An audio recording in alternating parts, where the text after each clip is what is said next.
नागपुर में जमीन घोटाले को लेकर बड़ा खुलासा हुआ है, जहां भूमाफियों पर हजारों करोड़ की जमीन हड़पने का आरोप लगा है। पीड़ितों का कहना है कि प्रशासन और सरकारी अधिकारियों की मिलीभगत से यह घोटाला वर्षों से चल रहा है। नागपुर के गोरेवाड़ा इलाके में जमीन घोटाले का मामला अब गर्म हो गया है। आरोप है कि भूमाफियों ने कुछ सरकारी अफसरों के साथ मिलकर करोड़ों की जमीन पर कब्जा कर लिया और बिना सही कागजों के प्लॉट बेच दिए। यहाँ तक कि जिन जमीनों का मालिकाना हक साफ नहीं था, वहाँ भी करीब 169 प्लॉट बेच दिए गए। पीड़ितों का कहना है कि वीएनआईटी समेत कुछ विभागों की भूमिका भी संदिग्ध है। पुलिस कमिश्नर ने जांच के लिए एसआईटी बनाई है, लेकिन किसान कई सालों से न्याय के लिए भटक रहा है और अब निष्पक्ष जांच और कड़ी कार्रवाई की मांग कर रहे हैं।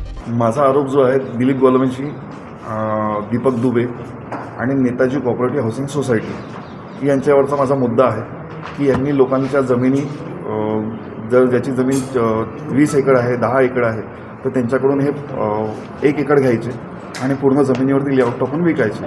मग गोलवंशी यायचा, त्या जमिनीवरून प्लॉटधारकांना पळवायचा।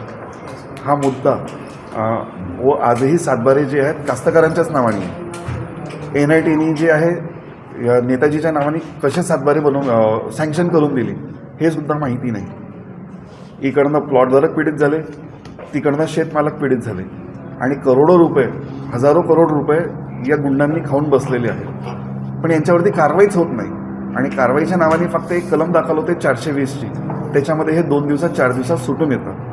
तर आजही आपल्या माध्यमातून मला पोलीस प्रशासन किंवा सरकारला हेच म्हणायचं आहे की हा मोठा गंभीर विषय झालेला आहे।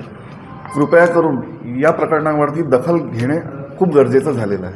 हो, राजनीतिक तर यांच्यामध्ये हस्तक्षेप आहेच, कारण की गोलवंशी फॅमिलीमध्ये BJPचे पण पदाधिकारी आहेत किंवा कॉर्पोरेटर आहेत, काँग्रेसचे सुद्धा आहेत, शिवसेनेचीही आहे, राष्ट्रवादीचीही आहे।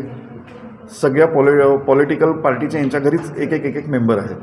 त्यामुळे दबाव एवढा येत चाललेला आहे आणि एवढं सगळं ओपन केल्यानंतरसुद्धा त्यांच्यावरती का बरं FIR होत नाही किंवा का बरं ते जेलच्या आतमध्ये सडत नाही, हाच माझा विषय आहे। यांच्या प्रकरणामध्ये हे गायकवाड यांची जमीन आहे मौजा गोरेवाडा, खसरा नंबर 30/2, 31/2। यांच्या वडिलांनी ती जमीन विकलेलीच नाही आहे आणि फेरफार जेव्हा झाला त्याच्या 6 दिवसापहिले यांचे वडील मरण पावले होते आणि ज्या दिवशी तो ॲफिडेविट झाला त्याच्या 1 दिवसापहिले पटवारी म्हणतो की अत्यंत आजारी।